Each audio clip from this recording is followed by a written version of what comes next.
when we try to see the mind or try to understand that, we mostly go along with the feelings.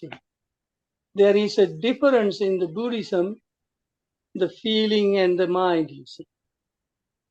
These two aspects is interrelated, you see. The feelings and the mind are something like this. It's like a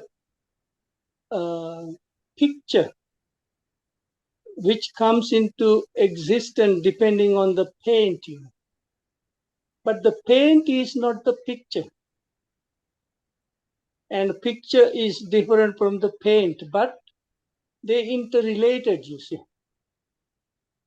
We usually immediately say, oh, I see the picture kind of thing. I see the painting. But the picture or the painting comes into existence depending on the paint, color.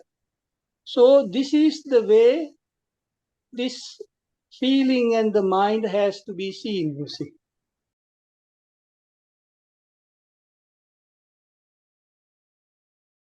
Understanding it is the practice, you see. It is not come along with some sort of a negative or positive or comment, but the behavior or what that respond is to be understood, you see.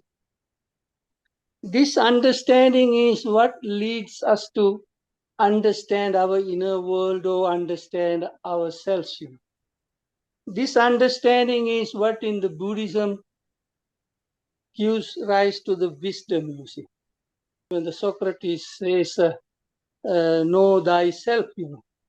Whenever that know thyself, know yourself, when these phrases are there, which in the Buddhist way of saying, you got to understand your feelings, you got to understand your mind. These two aspects very important to know ourselves, and that knowing gives us some sort of a control of ourselves, you see.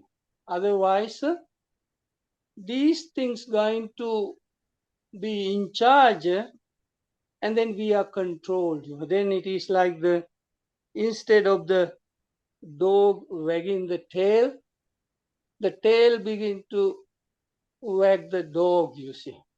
Most of the time in our life, these are the aspects control us, and we are just reacting to this way, that way, and we have no little control or discipline of this thing because we don't know where to begin with. You know. So understanding this is daily practice, you see. It's not just limited to the sitting posture, you see. Sitting posture, helpful. It's all right, you know. But it has to be understood in our everyday life under different circumstances, responding to different things.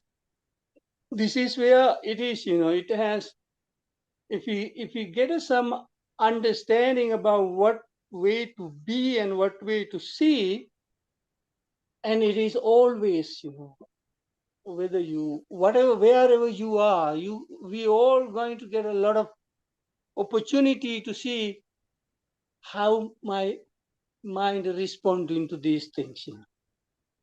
What we are very good at understanding how somebody else mind is working, you see, because that is what we mostly focus on, you see, to see how the other person responds. Greedily, or we quickly understand that person is greedy, that person is angry, that person is deluded. We quickly recognize it in other people. Understanding it in other people doesn't mean in this way that we're going to be more wiser and it going to help us, you see. It doesn't. We have to see it in ourselves. You know. Trying to see it in other people is not that important, you see. See it in yourself. See how your own mind responds. See what is in your mind in this, whatever the situation, wherever that response comes. And then the change is going to come from inside, you see. The change coming from inside, it is not, oh, I need to change myself, We all have, no matter who we are, we all have enough intelligence. And therefore, when we begin to see that, the change occurs, you see. It is, Buddha says, it is the Dhammata.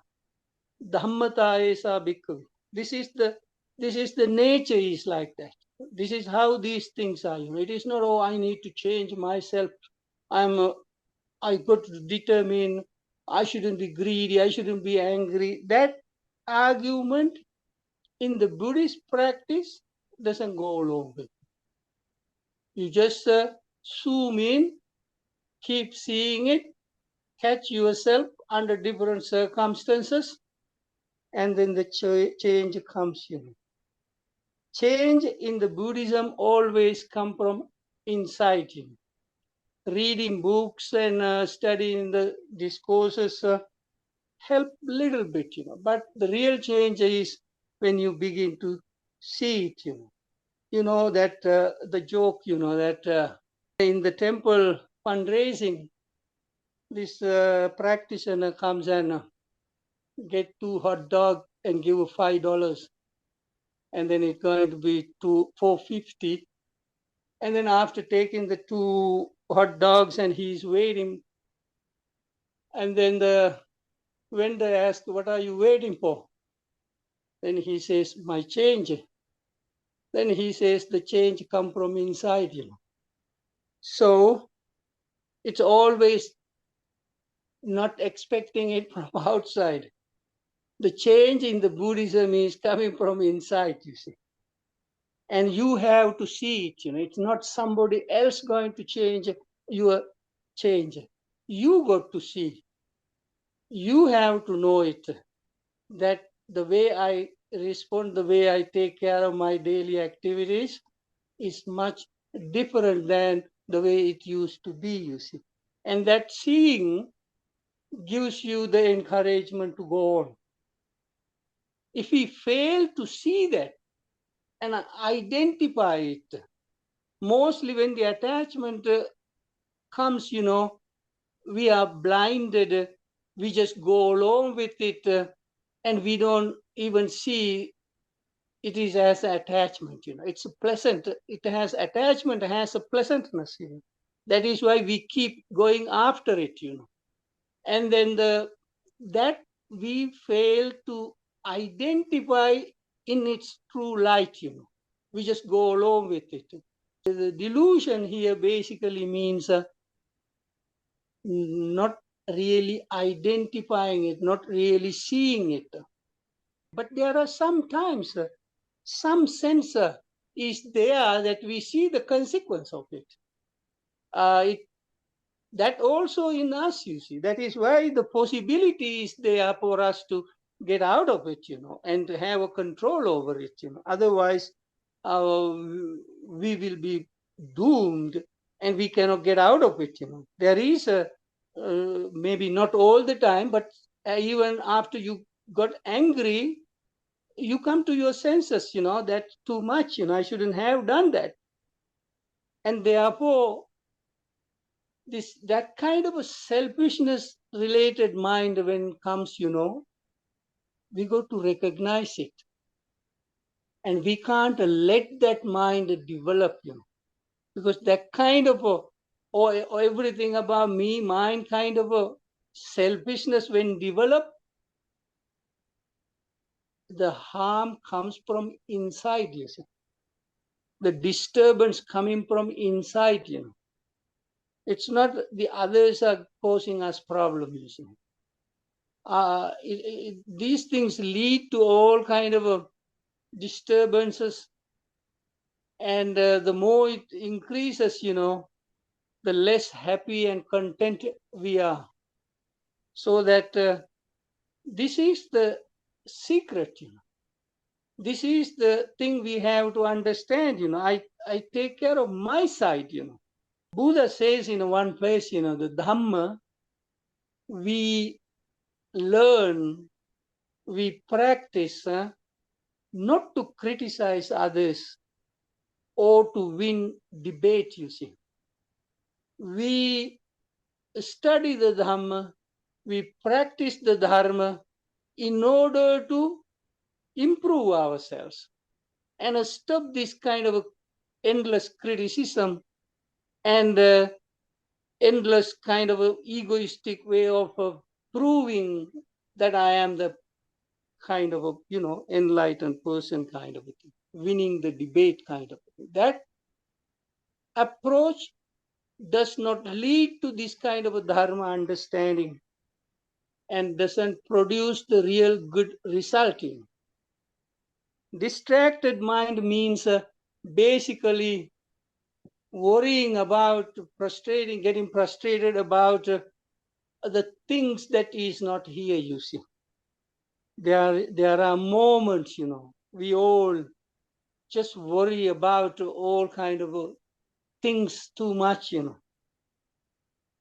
such as, to give a very good example, that you all very familiar with, just whether there is water in the moon. So something like that, Science important, you see.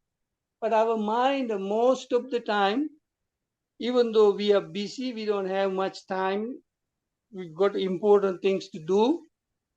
How much sometimes that our worry, frustration about far away things goes on. Things that we sometimes within our own lifetime we cannot fix. But that kind of a distraction are there, you see. This is what that non-constricted means, It goes endless, far away, worrying. These are habituals. Keep knowing it, keep recognizing, and then when you keep recognizing, it will push you back into your position. Hey, let me do my things here, you see. So when you do that, it gives you some sort of fulfillment, and you feel so comfortable, you feel achieved something. That's something to be done. And then whenever you do that, it always tell you to get something done practically rather than just being busy in the mind. This is a very good way to, to be mindful in our everyday life, you see. So once you clean the fridge, once you vacuum the place and clean your own table and whatever, when you look at it, you get such a good feeling, you see. In our everyday life, these kind of activities, if we really handle, if we really take care of, and that is what also in a certain way developing the virtue. And when that kind of a virtue we develop, that also develop the mind, you see. So without virtue, this practice is very difficult to continue, you see. So that virtue is nothing else but taking care of our everyday things, If it is the practice you're going to be doing or you are doing, you're going to be good at it. Because whatever the practice you're going to do, you're going to be good at it.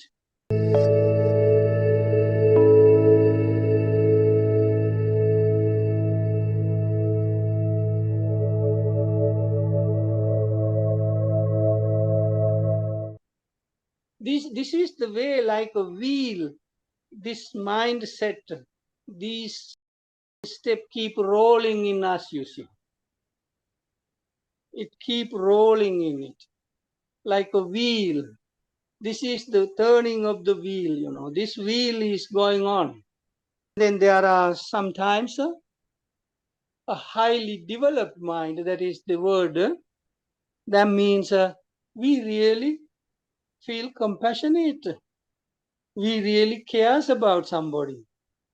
We really forget ourselves and we want to do something for somebody without any expectation also. That's a great mind, you see.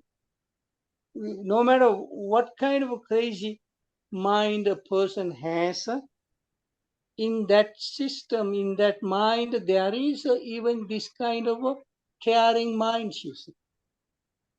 This arises and ceases. They may not last all the time, you see, but they arises and ceases, you see. And this is what we all go through, you see. We all get bouts of these kind of things. We experience this kind of mind and realize, recognize, and that kind of a compassionate mind, what it is, and when that kind of a caring, loving, compassionate, or highly developed kind of a mind, when we have, what is our inner state? Are we bothered or are we feel comfortable? Is our body mind healed when that kind of mind is there? Know it. You have to know it, You don't have to wait for somebody to describe it, On your own, you got to see and experience it. What is that? So there are no doubts, there are no second thoughts. Later on, you know exactly what that mind is when you have that kind of a developed mind. How peacefully you can go to sleep with that kind of mind. It doesn't disturb. How your body mind is healed, content. Know those things. So these are some of the forms for us to recognize, not believing whatever I say or whatever book says or the discourses says. They are guiding, but take it to consideration and experience in your own body-mind system. Know it. Know directly. Make the effort to know it correctly in your everyday life, wherever you are here and there. Not only just get lost on what you see or hear or smell and touch or feel kind of a thing, but see what this response is, you see. How this mind respond to that, and what is that?